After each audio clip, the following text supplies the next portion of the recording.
मनोज यादव, जिस तरह की राजनीति यहां पर हो रही है, अपने आप को मजबूत करना है, पुरानों को साथ लाना है, नयों को जोड़ना है, और जहां थोड़ी सी भी कोर कसर किसी राज्य में रह जाए तो वहां जोड़ तोड़ की राजनीति कर अपने आप को मजबूत बना लेना है। क्या यही रणनीति इस वक्त बीजेपी अपना रही है?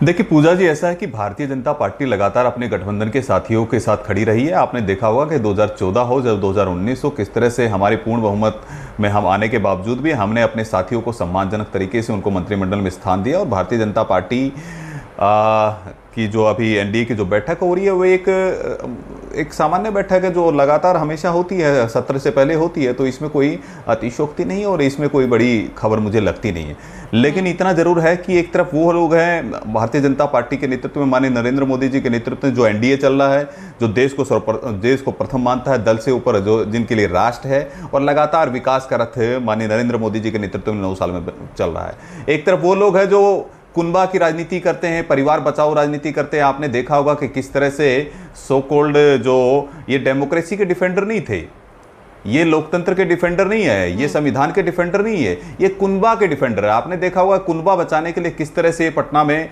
एक आपने देखा होगा बैठक हुई महागठबंधन की, जिसमें शिक्षा भर्ती घोटाले के टीएमसी के लोग बैठे हुए हैं, किस तरह शराब घोटाले के लोग बैठे हुए हैं, किस तरह से सजा याफ्ता लोग बैठे हुए हैं जो बेल पर बैठे हुए हैं। और उसकी अध्यक्षता कौन कर रहा है? जो चारा घोटाले में कन्विक्टेड है और वो जेल से बेल पे अभी कुछ दिन के लिए पैरोल पे आए हुए हैं, तो उसकी अध्यक्षता वो कर रहे हैं। तो देश देख रहा है कि कौन पारदर्शी सरकार दे सकता है। विपक्ष कुनबा बचा रहा है तो आप भी तो कुनबा बढ़ा रहे हैं ना। अगर आप कह रहे हैं कि हम अपने जो क्षेत्रीय दलहन के साथ लगातार खड़े रहे, आप खड़े रहे, लेकिन फिर भी वो आपका साथ छोड़कर चले गए, जिन्हें आप वापस लाने की कोशिश कर रहे हैं।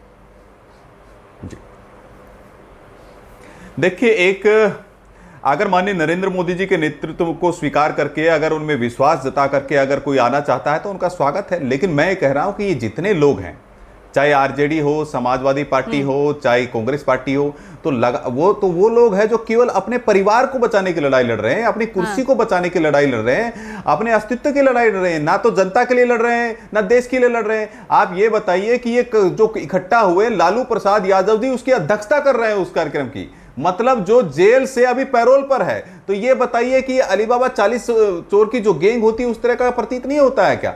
लेकिन इतना मैं जरूर बता दूं, मुंगेरी लाल के हसीन सपने देखने चाहिए, लेकिन वो पूरे नहीं होने वाले हैं। आप आरजेडी से पूछिएगा 2019 में कितनी सीटें आई थी इनकी लोकसभा में, और इनसे ये पूछिएगा कि 2014 में कितनी सीटें आई थी।